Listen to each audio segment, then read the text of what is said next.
Good morning. Thanks so much for joining us today. I'm Laura Simões, the Executive Director of the NACI S. Loeb School of Communications, located in Manchester, New Hampshire. I'm very happy to have you all here today, and we were really pleased to be able to help host a retry of our call from last week. I wanted so much to hear what everyone had to say and wasn't able to hear myself. So we're glad to have you here. Before I hand things over to Stephanie Breton, our chapter president, I wanted just to mention a couple of upcoming workshops at the NACI Loeb School that might be of interest to public relations practitioners. There are three, actually. One is photography for promotion with award-winning photographer Jeff Forrester. That's going to be a very small in-person workshop on July 10th. On July 14th, we have a session called Getting the Word Out While You're Staying In, with a reporter and editor talking about producing content when you're not able to be out and about communicating with your publics. And then Robin and Jayme are going to join us for a session on crisis communications coming up as well on July 16th. So if you would like any information on those three sessions, you can go to loebschool.org. That's LOEB school.org. Thank you so much. Stephanie, why don't you go ahead with introductions? Thanks, Laura. Hopefully everybody can hear me okay. So thank you to the NACI Loeb School and to Laura for hosting our take two. Unfortunately, we had some Zoom issues last week, but thank you again to our presenters for making time to try again to host this. So just as a reminder, we're here for the communicating during the moving target that is COVID-19. And I think since developing this, we've also added racism because of everything else going on in the country. So I'd like to just take a minute to introduce our presenters today. We have Stacey Smith, APR, fellow PRSA. She's senior counsel and partner with Jackson Jackson Wagner, a national behavioral public relations firm and management consulting firm based in New Hampshire. She has almost 40 years of experience with an extensive range of clients from Fortune 100 multinational operations to small not-for-profits. And she specializes in helping organizations build strategic and solid relationships with key stakeholder groups that ultimately help the organization's bottom line. We also have Robin Schell, APR, fellow PRSA. She's senior counsel and partner with Jackson Jackson Wagner as well. And in her 35-year career, she has counseled clients representing a wide range of industries and is a frequent presenter for PRSA, which is, of course, our Public Relations Society of America, ISANNE, Independent Schools Association of Northern New England, and other professional associations. She specializes in crisis communication, strategic planning, behavioral public relations, research, internal communications, and community relations. And then finally, we have Jayme Simões, and he is president of Lewis Karno and Company Communications, a strategic marketing firm. He manages clients and directs strategy and marketing efforts. He founded the agency in 1999 and has grown it from one client to more than 24. He received the Advertising and Public Relations Award from the New Hampshire Travel Council twice. He's a past president of the PRSA Yankee chapter, like many of our presenters and people here today. And he was also named one of the state's young leaders in the New Hampshire Union Leader 40 Under 40. So I will turn it back over to our presenter. Thank you very much, everybody. Good morning. I am Stacey Smith. I'm glad to be with you today. My colleague Robin Schell and Jayme and I were talking a while back, and we have been doing webinars for different organizations around the country, and we thought that there was some good content here, and we missed our Yankee chapter peeps and wanted to spend a little time with you and share what we've learned over the course of the last 3 to 4 months and what we're seeing, and maybe have a conversation about that with you. We have some slides and some content to present, and then we can have a conversation for those of you who've made the meeting today. So I'm just going to dive in. It's been a rough bunch of months here. No two ways about it. Let's see if this is going to move. Yes, we're moving. We started out, when was it? February, March, January, when the start of the COVID discussion had got going, and it was February when everything was like, well, what's going on? And it was front and center, and it wasn't. And then March came and it hit, and then everything went to hell in a handbasket. So we had COVID front and center, the markets tanked, and we were going on like that for a while. And then we had this terrible incident with George Floyd, and the Black Lives Matter came back to the forefront, as it should, with the systemic racism that there is. And we have now two major crises going on at the same time to deal with our organizations. So the really question is, what's next? I was talking to the Florida Public Relations Association last week, and of course down there, and we're not exempt for it. They're looking at hurricanes coming. And we're thinking about all these things, these major crises. We deal with little crises all the time, but these are some major things. The real question is, what's next? So we're on this, so I can't hear the tittering in the background, but I chuckle for you. We always then start where we normally start as professionals. We will start with the data. What is the data telling us? These numbers come from a multitude of different surveys that have been done. They were gathered together by the American Association of Public Opinion Researchers, of which I'm a member. And they have really been great at bringing all this, what typically is proprietary data, together and sharing it with all the members so that people can see what's going on and use it in their work.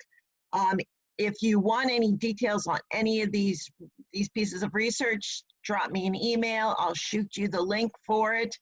There's a lot more in their data, and they put it out every couple of weeks, so it's really important. You could read most of this, but I'll run through it. We need to understand the mindset of all the people we're communicating with. And as of the end of May, 1st of June, you had 60% feeling as if things were being lifted too quickly. Another almost 60% believing it's important to control the spread of what's going on, even if it hurts the economy. You had another almost 60% saying it's too early to go to stores. And we're talking about bringing the economy back. And yet you have 60% who are feeling this fear of going out shopping. They did think that there are public venues that should be open, but with some sort of rules, you know, your playgrounds, your athletic fields, your beaches. Although being on the coast, the beaches have been very lovely, being quite quiet.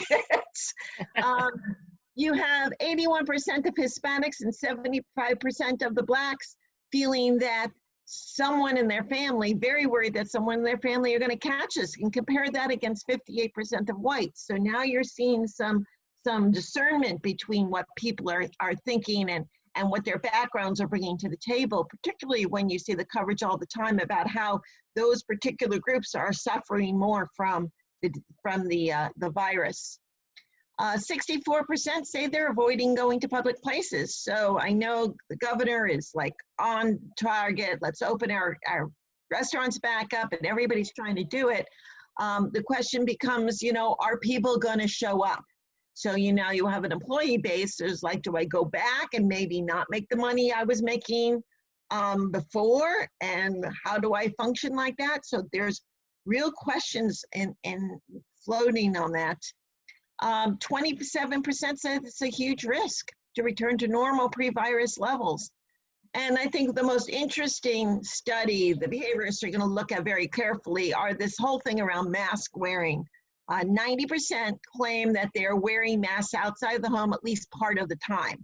Now, walking around New England, Maine, New Hampshire, Vermont, even Massachusetts, we're seeing a lot more, but I don't know if you talk to colleagues and friends down south, they're like, it's very far and few between whether people are wearing masks. I also thought it was interesting behaviorally that 3% have been asked by others to take their masks off. 12% said they have asked others to put a mask on. And that's a very difficult behavioral thing to do. So I'm fascinated that the 12% are in there actually asking others. but they worry, 12% are also worrying about what others think. I mean, think about yourself when you're out in public and you see somebody with one or without one. Where's your mindset on that?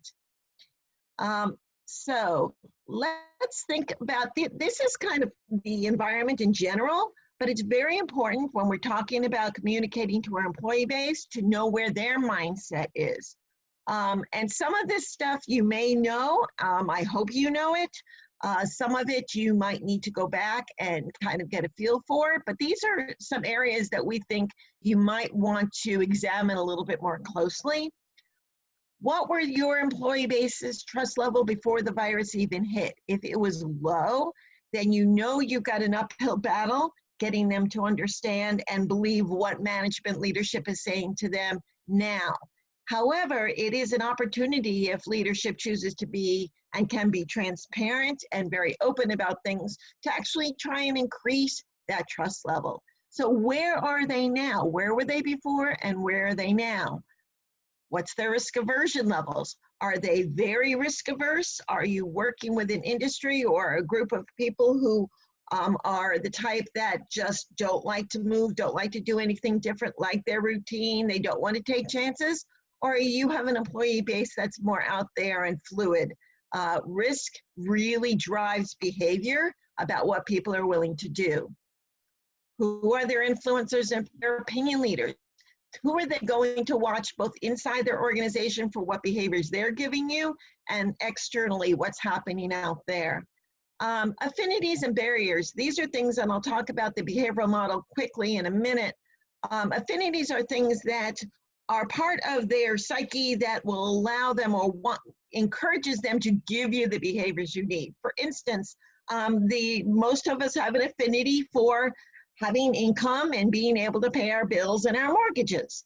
So that's something that will encourage them to give you the behavior of potentially coming back to work or doing the work that needs to be done while they're working from home. But there are barriers to all of this, and there are both psychological and structural barriers. A structural barrier may be that they do not have a solid internet connection at home, and so that they can't really do the work that they need to. Or maybe they only have one computer in the house and they have 3 kids who are also doing their schoolwork. So how do they get that work done if they're working from home? Does that make them more sense for them to want to get out of there and go back to the office or whatever? So we really need to be thinking about the mindset and giving your organization, your industry, you need to think about other things that you need to know about them. But there has been a study, and I'll share this quickly, the Institute for Public Relations paired with the Harris poll, and this came from the middle of May. And if you're not familiar with the Institute for Public Relations, I urge you to go on their website. They are basically collecting the science always around what we do in public relations, and they have a marvelous website full of great stuff. They break it down, they make it easy to understand. There's a little plug for the Institute, but they do a great job. This poll talked about what most employees want to phase out of the open office. So if you've got a building and everything's open, you've got 80% right now, we're talking about not wanting to go into that environment. You've got another 80% who don't think employers should be requiring employees to come back to work unless it can be done safely. They're very concerned about that. Another 81% who think they should be able to work from home until they themselves feel comfortable. Not until management deems it's comfortable, but till they themselves feel it's comfortable. 74% expect a workplace to supply certain protections. So are you going to have masks? Are you going to have hand sanitizer? Are you going to be taking temperatures? These are all kinds of things they're thinking about. And another 72% feel that they should have paid sick leave, while 67% say they should receive payment for testing. So if you're testing for COVID, they don't want to be paying for it. If you tell them to go get tested, they don't want to be paying for it. So this is some data points you might want to test with your own employees beyond the ones that I just talked about. Why is this stuff so important? Those of you who've been in presentations by Robin and myself have met the behavioral model before. I'm not going to go into a lot of detail on it, but I just want to talk about the one where the arrow's pointing. Latent readiness, these are the things that we as humans take into our big picture view of the world. It's information, it's experience, it's perceptions that fill our head, our heart, our gut about how we're going to behave when something happens. So the COVID is a triggering event for something that happens. So if you have people who were anti-vaccine before, this may be a triggering event for them. This trigger will cause different things depending on what the latent readiness is within their own viewpoints of the world to behave. And that's why we always encourage and professionally, we always talk about getting the research, understanding who you're communicating with, what are the lenses they're looking through, and how can you communicate through that lens in a way that reaches them and motivates them for behavior. So that's just the piece I just wanted to hit a little theory. You know us, we're very theoretically based. The only other piece I want to remind you of is as you're trying to understand your stakeholders, lots of times we talk about the Maslow's hierarchy of needs, and most people, but not all, have moved up from the lower levels of Maslow, the physiological needs for food and water and shelter and sleep. Don't we all need sleep? Sometimes it's hard to get. And the people have moved to safety needs, freedom from fear and danger. And a great portion, I think, of our society is in their social needs and ego needs quadrants. The problem with a crisis like COVID, a pandemic, is that where we were and normally exist, we tend to drop when things get very scary. And everybody having to isolate and not know who out there can give you this disease, this virus, people will go back. So when you're thinking about communicating with them, you want to think about where they are, where they were on Maslow, but maybe where they may be now, because that will have dropped. I think I'm going to share now I turn it over to Robin Schell to talk about some more concrete things around messaging. Robin? Thank you, Stacey, for that background. And I think what I take away from a lot of those statistics that you have shared with us, as well as from the Maslow's hierarchy pyramid, the fact that people have a lot of uncertainty in their lives right now, right? So they're do I, don't I? To what degree do I inch back to the new normal? What's that going to look like for me? And we do know that as humans, during times of uncertainty, we crave more information. So what we've been telling our clients is it's better to err on the side of over communicating rather than under communicating. And even if that communication is just, here's where we are now, here's what we know now, and we will be giving you more information as we get closer to a different deadline or closer to reopening or whatever it happens to be.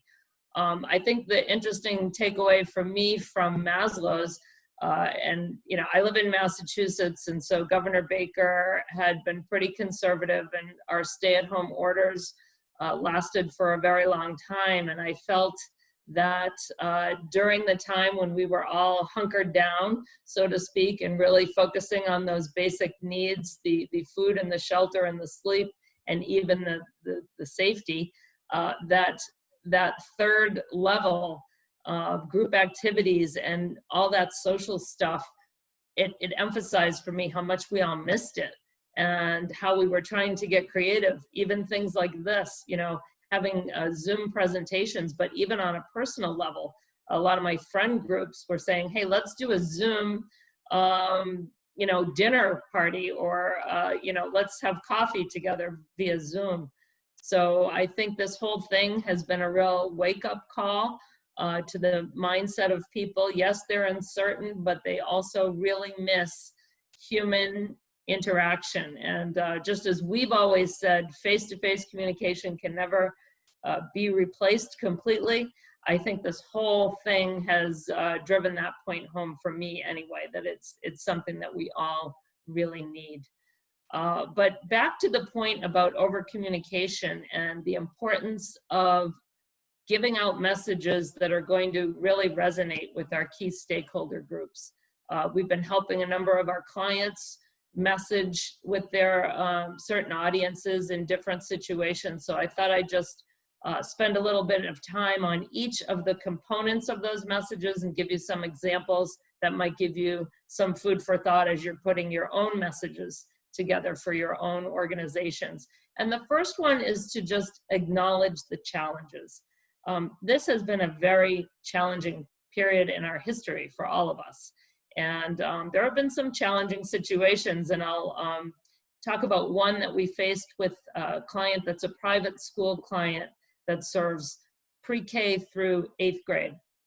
And one of the things that they recognized right off the bat, our pre-K education that we're delivering remotely, as wonderful as it is, it's going to require the parents on the other end to really participate and be part of it. And that's going to put a little bit of a burden on the families that are part of this preschool. So in their communication, they acknowledge that. And actually, some of the parents felt, hey, we should be entitled to a refund because we had to do a lot of the work in the spring semester. So the school said, well, you know, we can't do that. But what we can do, and they sent out some communication saying, hey, we acknowledge that the pandemic created a burden on our families in these last couple of months, particularly those families of our youngest students, and therefore we have created a program where should we, and they don't know yet, but should they have to be remote in the fall, they will offer a partial refund or a partial break on 12 weeks worth of education. So they've kind of thought ahead and said, in the scenario that we're remote, we're going to do some families. All part of them acknowledging the challenges faced. The second component, it's important, particularly for the head of your organization and some of those key leadership people, to cheerlead and emphasize your strengths as an organization. So if there's something different and special about my organization where I can help during COVID-19, I'm going to. And we saw a lot of restaurants doing this. We saw some of the school programs, actually. I have a number of teacher friends who volunteered during COVID-19 to go to the school and help assemble meals that were being delivered to some of the students who really needed that food. That was part of something that they counted on as part of their school experience. So the school cafeterias were able to still produce some food that could be delivered to some of those people. So emphasizing your strengths. Delta Airlines, they tech ops division that actually partnered with the military.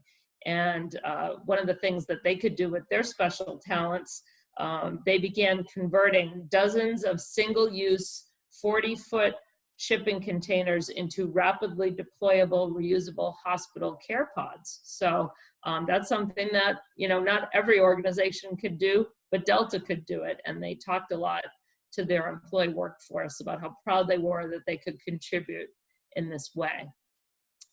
Another component, if you're going to be making some decisions, please do provide guidance for whoever it is you're communicating with, what kind of behaviors you're expecting from them, and what are the rationale behind some of those decisions, right? Because even if people don't like what it is you're telling them to do, at least if you can provide the rationale, you can get them on board.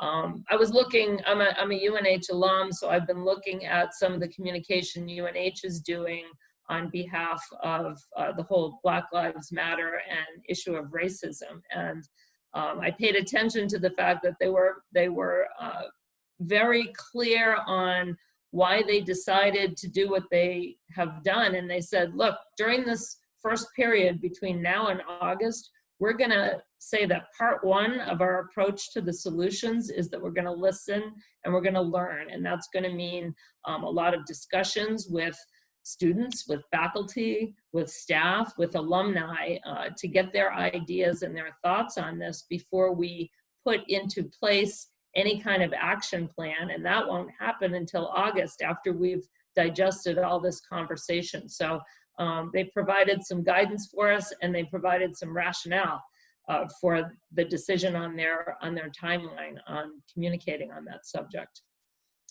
Another thing that we think is important is, everything hasn't been perfect during this period of time, but we can certainly report on our successes, what we have accomplished so far. And Stacey, if you would advance the slide one for me, looking at Starbucks, we always talk about, actions speak louder than words, and Starbucks is talking about, since the beginning, it's been one of their fundamental principles that they have a diverse and inclusive and equitable environment.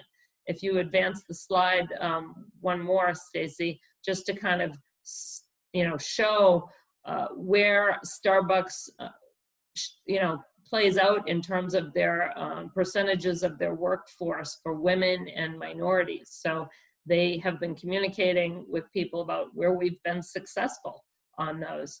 And if you could go back 2 slides, back to my original. Thank you. Setting expectations for the future.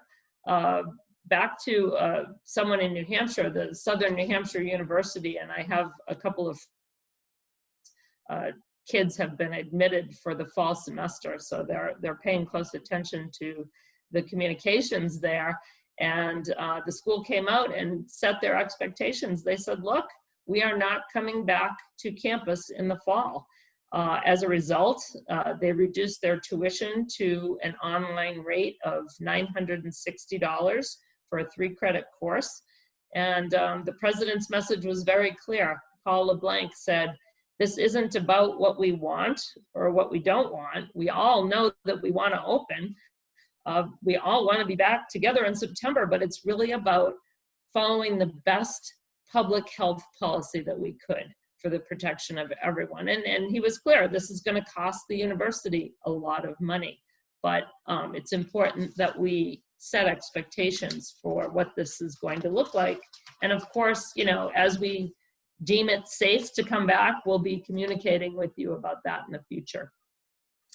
Another important component, of course, and I don't think organizations think to do this nearly enough, is to recognize and thank those folks that are on the front lines during this particular time period. And we've seen a lot of talk about how people have done that, the whole going out at 7 o'clock and applauding the frontline workers. Certainly that was a very visible and symbolic communication, if you will, on how we recognize and thank. I've got a lot of friends in the nursing world, and they've talked about some of the ways that they've liked to be recognized and thanked. And even simple things like bringing in pets for pet therapy for the folks that have really experienced some really difficult situations. I mean, they've been with patients who are dying, who can't be with their families. That's very traumatic. So that's one of the things that has been done. And certainly all of the, I know when I go to a restaurant and they say, gee, if you want to buy a cup of coffee for a healthcare worker, put in a little extra. Ways to involve a lot of us in recognizing and thanking people from afar. But think about, how you want to put that into your communication. And there was a really neat campaign, and it's part of this slideshow. It talks about the Foundation of Gratitude campaign.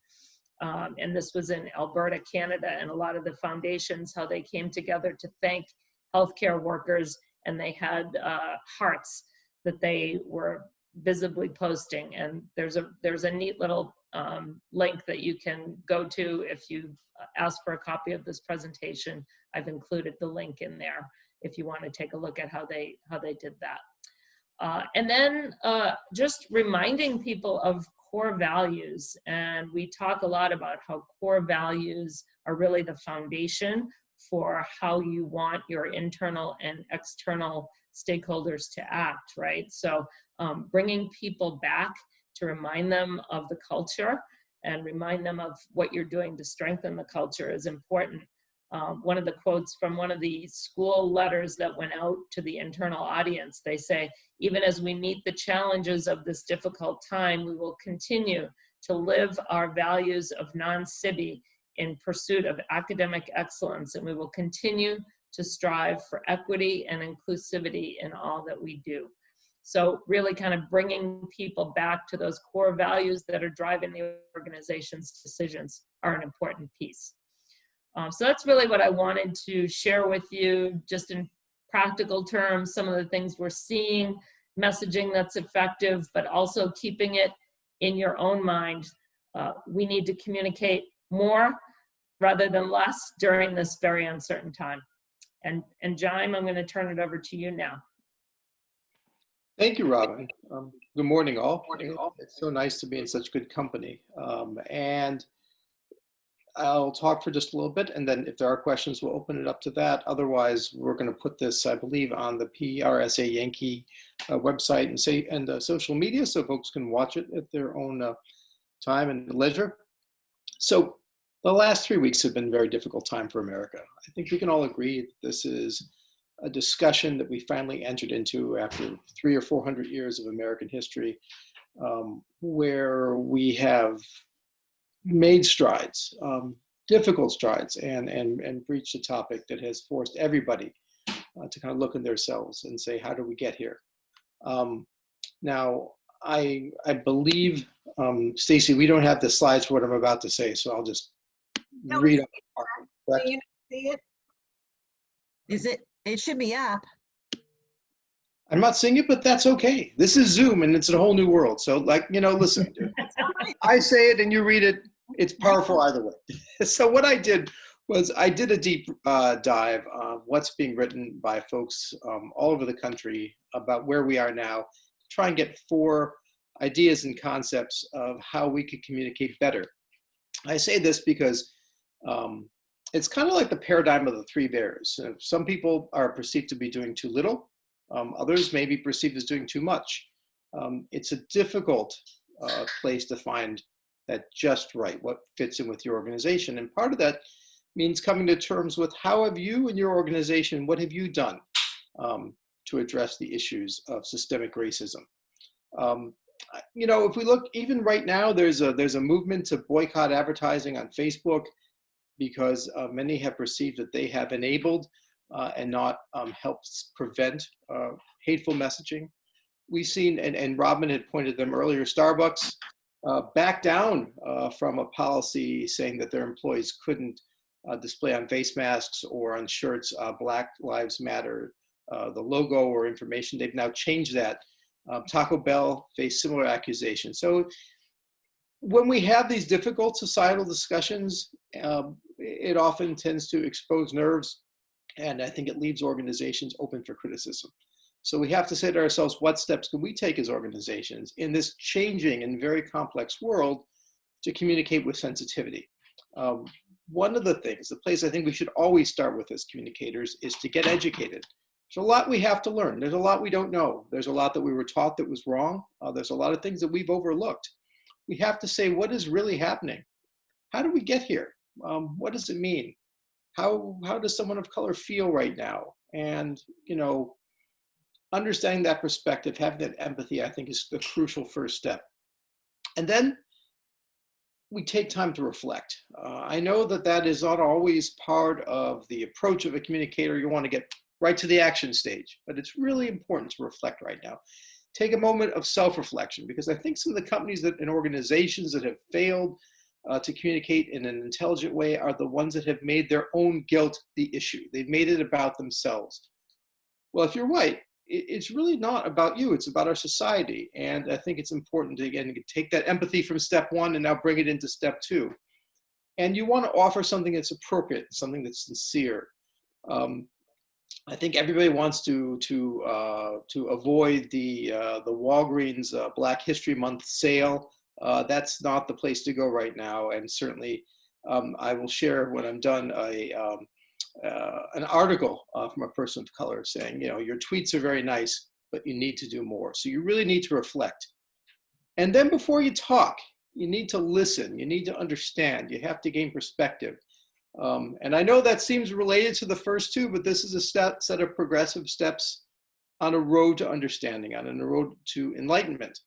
And I read a really interesting quote from a woman of color named Charlene Willis, who had written an article that I read about this. And she said, there has never been a good time to be Black in America. Not 400 years ago, not in 1968, and not today.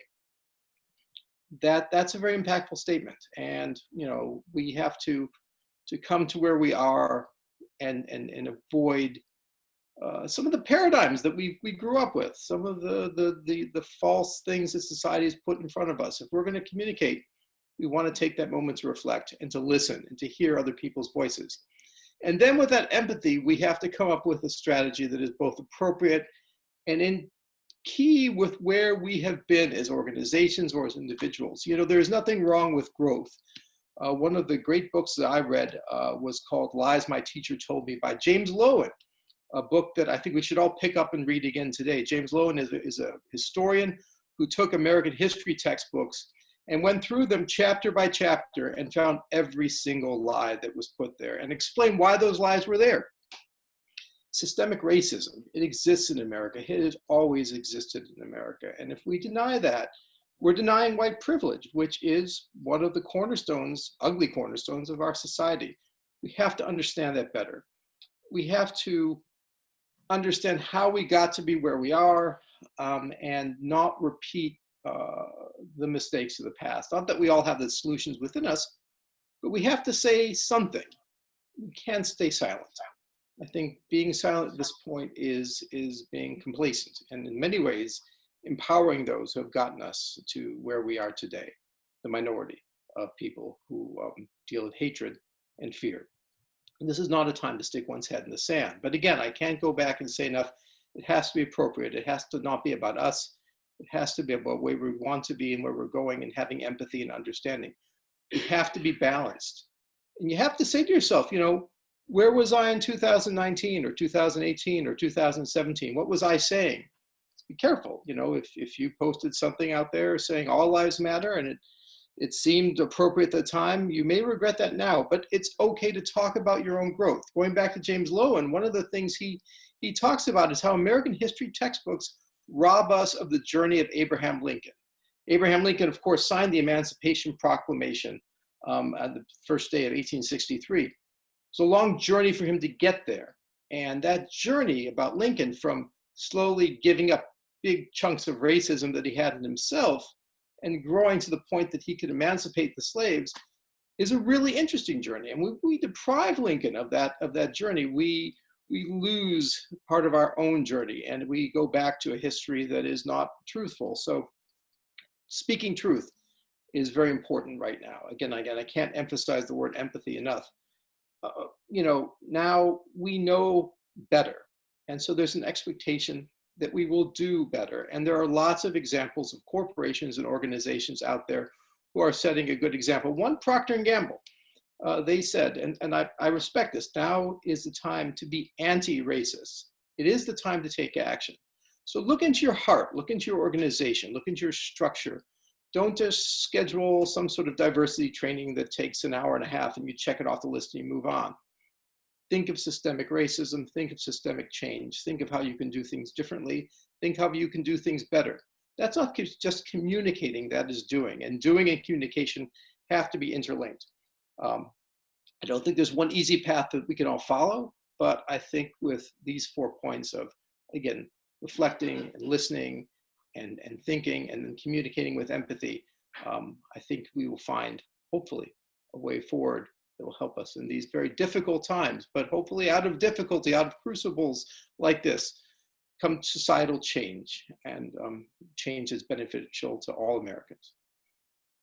And on that hopefully happy note, I would like to open it to my colleague Laura, to open it to conversation and any final thoughts, questions, or discussions, and I will share the article that I just referenced a few minutes ago. Great. So if there are folks out there who have questions, you can raise your hand in the participants tab, or you can put a note in chat saying you'd like to ask a question, and we'll be sure to call on you and unmute you.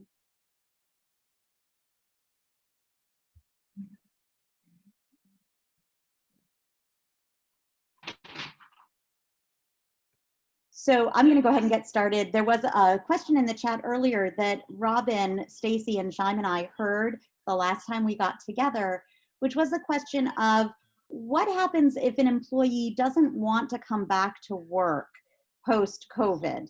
Can you talk a little bit about how you would advise organizations to handle that? I'll start on that.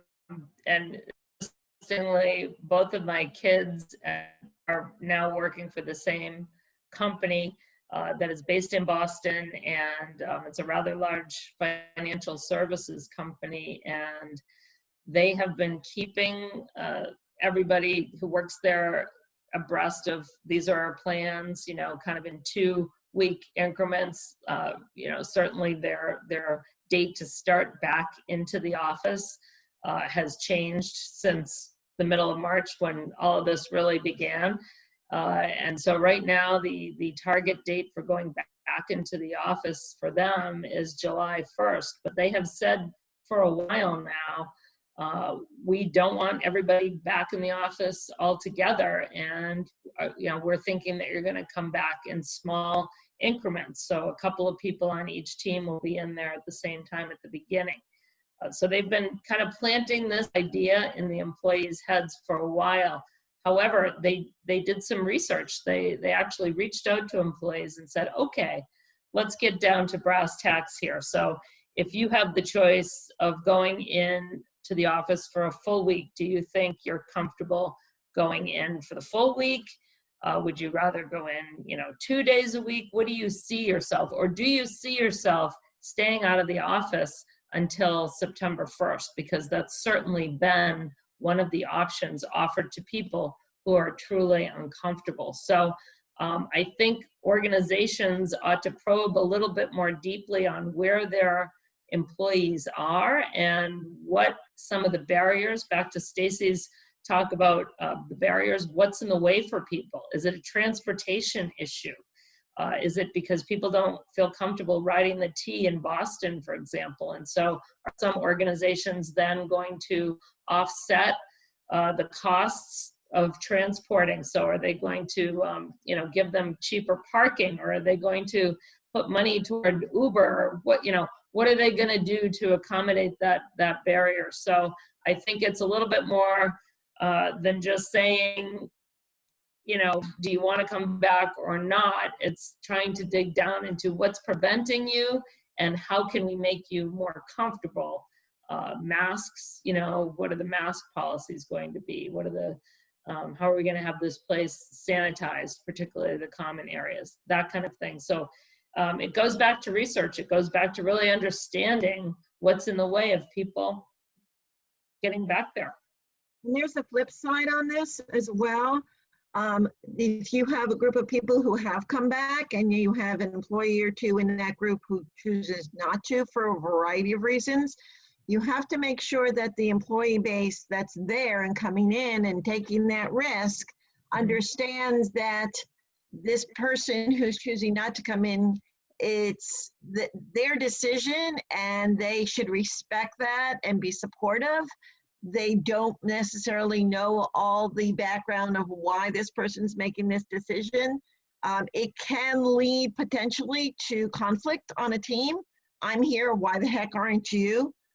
So you want to make sure you are supporting and nurturing and holding that team to a higher standard to make sure that they are not causing issues like him and because Susie's lazy. Versus Susie's got an elderly parent that she takes care of and she can't be in and worried every time not be able to see her parent. So there's some of that you need to be aware of and think about as well. I agree, and I think that message needs to be consistent from the top of the organization, right? They're going to set the tone. We're offering these options. All of them are good options. There are going to be different people who take different options for different reasons, and we need to respect everybody's personal decisions. Thank you. I'm going to unmute Stephanie so that she can ask a question, and we have about 10 minutes left for questions. Stephanie, go ahead. Hi, so thank you all again. I think this information is really good. And I just wanted to ask a question because I think it's something that all of us communicators have been battling with for the last couple of months. So maybe you could just touch on communicating during this time about being realistic and transparent with the information, but also trying to give people some hope in a time that feels very heavy and maybe very hopeless for people. I'd be happy to take that on initially, which is this. You know, some of the greatest communication in human history has been done in the darkness of a crisis. It's easy to communicate when things are going really well, and it's much harder to do it when things look bleak. And that's when, obviously, you know, the ability and the need to be honest and to understand what the person, people you're speaking to are going through comes to the top. And you think, going back to the Gettysburg Address, or Churchill after the horrible attacks and bombing of London, or FDR after the attack on Pearl Harbor, even George Bush going to the Islamic Center after the attacks of 9/11. You have to, as a good communicator, be honest and not gloss over the negatives, but you have to show people the way forward. You have to show them that there's a group effort and that they're part of it, and to get them on board in that group effort, to tell them what they can do to help overcome the crisis. That said, and I always thought of that whenever President Obama came on TV after yet another terrible shooting and really gave us hope at a time that seemed hopeless. That's the greatest challenge, I think, for communications in a time like this. And as we look around right now, I don't see a tremendous amount of that going on. What I see is all different types of information coming from different places, so much of it contradictory. Certain leaders kind of falling into seas of petty behavior. And I think one of the reasons that things are so confused in the United States right now is that there isn't one clear voice of hope and leadership and thought, like George Bush walking into the Islamic Center not far from Ground Zero and embracing people. We need something symbolic to help us heal right now. And I think the best communicators out there, will be honest with the reality that is around us and not gloss over the challenges that we face and not leave behind those who are endangered or vulnerable, but show us how we as a group, how we as a society can work together to get through this, and harken back to, JFK saying, by the end of the decade, we're going to put a man on the moon, and starting a national project, which took a decade and cost so much in lives and in money, and yet we did it. And that's when we think of what is it we're proud of being as Americans, we can point to that. So that would be my quick answer, but I know I've got two colleagues here who probably have a lot to add to that. Robin, you got. Well, to me, something that you said, you've got to be real, you've got to be transparent about what the situation is. We don't want to gloss over, but back to some of those components of key messages, it is okay to acknowledge small steps of success, right? So that's what gives people hope. And whether you're creating something that's going to begin change, or whether you're looking at some past behaviors that in your organization that you say, this is something that we want to emulate and spread and get more people doing. We talk a lot about the significance of role models, people who are giving you the behaviors that you want from other people. And we talk a lot about spotlighting those role models, right? So what are there people within your organization that are doing that? Or are there people within your professional association that are doing that? I was looking at some of the PRSA stuff on the diversity initiatives, and they had put together, and they just rolled out in June, this diversity plan with specific goals, talking about increasing awareness of PRSA as a diverse and inclusive organization by 15% by 2023, for example. So we're not changing the world overnight here, but I think what gives people hope is when you talk openly about how do we solve some of these societal problems, and how do we engage some of our communication professionals who really understand behavior change to work toward that. So to the degree you can, spotlight the success stories and let people know it's not going to be all perfect tomorrow. I agree with Robin and Jayme very much. It's symbolic communication through actual behaviors, not just words. Speaking to what Robin was just talking about, I don't know if any of you caught it, but I want to recommend highly the PRSA's employee communication section 2 weeks ago did a webinar on racism healing and healing. It was phenomenal. They had actually did a second installment, which I haven't had a chance to listen to yet, but it was also, I'm sure, wonderful. I recommend it highly. They've made it available for everybody. It'll be on the national website. And I had a slide. We had a slide in this presentation on some of the data. Is it sharing now? Is it up? Yes. No. You had it. Yep. I want to get to it. I don't know how I missed it, but I missed it. But anyway, I just really want to, it's in here. I want to make sure that if we don't cover it, you guys at least have seen it. This is the mindset on racism from a Morning Consult poll that was done by the end of June. You've got almost 50% that talk about the CEO being the person to deliver these messages. Another 50% saying you should absolutely talk about George Floyd and their response. You need to be saying Black Lives Matter. We have a client who tried to wiggle it and caught a lot of hell for doing that because she was trying to please both her board and everybody else, and she erred on the side, and it ended up being a positive thing because it really started the conversation that might not have happened, but they want to hear those words. And you shouldn't feel badly if you're not feeling you're hitting on all cylinders on racism, because at least this poll, we're talking about the fact that no one has received positive reviews at the moment. 11% of them feel that the media and them are doing, some of them are doing an excellent job, but that's 11%. You've got the rest who think it's terrible. And more than half of the respondents to this particular poll say the worst of the protests lie ahead. So as hard as COVID has been to talk about and to reach out to people and to bring them along, this is actually a tougher subject because everybody is a little sensitive about how do I talk about this? What do I do? And organizations that aren't talking about it are going to be left in the dust. So we've got a lot on our plate, and luckily, as public relations folks, we are the ones that are making these conversations happen. So we're all in this together, and hopefully we'll all be able to see each other again together at some point. Nice. Chapter stuff. But in the meantime, be well, be safe. Robin, Jayme, any last words? If you have additional thoughts beyond this, sometimes I know when I listen to something like this, something occurs to me after the fact, please feel free to get in touch with us. You've got all of our email addresses and our phone numbers up there. And I'm going to put out a challenge for the Yankee chapter to do more of this kind of thing. I think it's what we need right now. Thank you all so much for your time having us today.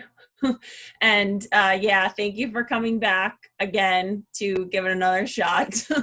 And thank you again to Laura and the NACI Loeb School for hosting today, and for everyone that was able to join us. And just a reminder, we'll be sharing the recording with everyone. So thank you again very much. I think this is an important conversation, and I think we're all really playing a vital role right now as communicators. So thank you again. Thank you. Thank you. Bye all. Bye everybody, thanks.